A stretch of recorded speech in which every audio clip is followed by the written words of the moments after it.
Hola amigos, ¿qué tal? Stuart here from Spain Speaks, coming to you again from Portugal. I'm back in Portugal for a few more days, got a few things that I need to take care of here, and then I'll be heading back to Spain again.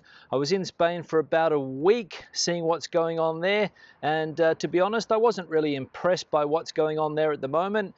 Things seem to be getting out of control very, very quickly, or at least that's the impression that the press are giving people at the moment. Don't worry, I haven't abandoned the Spanish ship yet, but with a view like this, who could blame me? Now, a bit of a feedback video today based on some of the comments on the last video, some of the things that have been happening in the country over the last 24 hours or so, and all of the news today is focusing on unemployment. Unemployment rates very, very high at the moment, and of course increasing steadily as the days go by. I think officially unemployment is now at about 16%, but the worrying figure for me is the youth unemployment, people under the age of 25, unemployment there up around the 41% mark. So youth unemployment, one of the huge problems in the country at the moment. And of course, as we all know, it's only going to get worse. I've spoken about the problems of youth unemployment before on this channel. Remember that back in 2008, 2009, 2010, when the financial crisis happened, of course, we saw huge unemployment in Spain. I think normal figures got up to around 25 or 26%, and youth unemployment in some areas top 50%. So it seems to be that we're heading in that direction again. So terrible for young people in Spain at the moment, and very, very difficult, if not impossible, for them to get a job at the moment. Now, some good news, if you can call it good news, and it is that the Minister of Health today ruled out a confinement for Madrid, saying that for the time being at least, it's not going to happen. He was responding to comments made by the President of Castilla-La Mancha, who said that Madrid is a viral radioactive bomb causing a lot of problems for his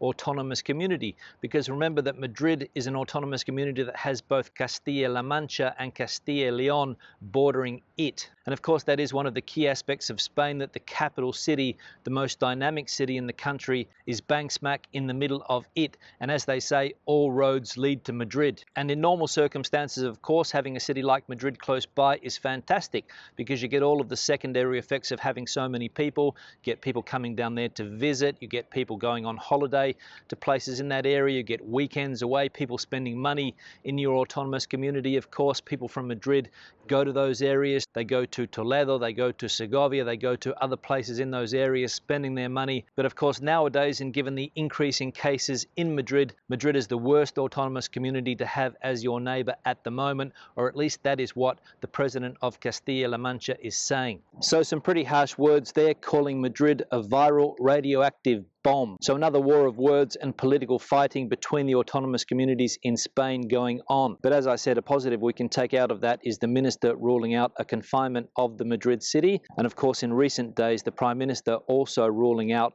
a nationwide lockdown similar to the one we had at the beginning of the year. So that's a positive. And there were also a couple of comments on the video pointing me towards a Wall Street Journal article in which they questioned just how successful lockdowns are. The jury is obviously still out on whether that was the best thing to do, and the lockdowns we had in Europe, the lockdowns around the world, were they the best thing to do? I've got my doubts, but we're seeing now that a lot of people are asking that question. Was there a better way to deal with the situation? Well, obviously the politicians in Spain didn't think so, and one of the main reasons being put forward not only regarding the economy, but also those secondary health issues, the mental health issues, people that have other problems that they couldn't get seen to when all of this was going on. Now, another one of the reasons that I'm back in Portugal is that my son has a few extra days off school. He doesn't have to start school until the 17th of September now. It was originally going to be the 11th, but it's been pushed back because, of course, schools are not prepared for kids going back. They need to prepare a safe environment, and there's been a lot of problems trying to get that up and running. A lot of criticism coming the government's way for not doing this earlier. Doesn't seem to have been a priority. They seem to have left it for the last minute. And of course, yesterday in Madrid, we saw all of the teachers getting tested. They were lined up getting tested in one of the Madrid neighborhoods because, of course, they have to get the all clear before they go back into the classroom situation. And to be honest, the scenes yesterday were very, very chaotic. There were hundreds, if not thousands, of teachers lining up trying to get these tests done. They were all standing very close to each other. There was no social distancing going on. A very chaotic situation, and a lot of criticism leveled at the Madrid government, who in my opinion seem to be running around at the moment like a chicken with its head cut off. And today in the New York Times, there's a very critical article about the way the government has handled the return to schools this year in Spain. And I think the headline of the article is something like, "Is Spain more interested in nightlife than education?" And by the way things are being handled at the moment, you could definitely get that opinion. Spain has had a terrible record when it comes to education over the last 20 or 30 years. It seems to be something that they just can't get right. Constant changes, constant cuts to the education budget. And as we have seen in recent times, the government was very quick to get nightclubs open again, to get tourists to come back to the country, but not really worried about education. So that's where we're at in Spain at the moment. And let's be honest, you have to feel sorry for the kids who are going through this system. One of the things they mentioned in that article was that Spain has a very high dropout rate, one of the highest dropout rates in Europe, and they call this in Spain fracaso escolar. So a serious problem in Spain when it comes to education. Now, a lot of talk again in the comment section about books. Different books on Spain, some of the great books that have been written on Spain over the years. And the book that I'm reading at the moment on Spain by James A. Michener called Iberia.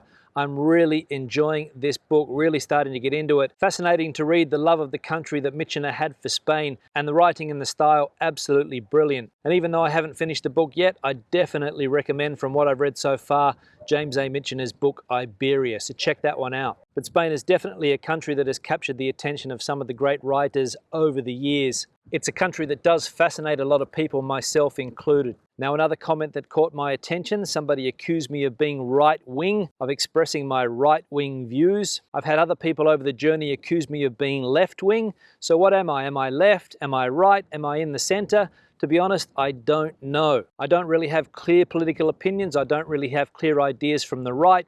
I don't really have clear ideas from the left.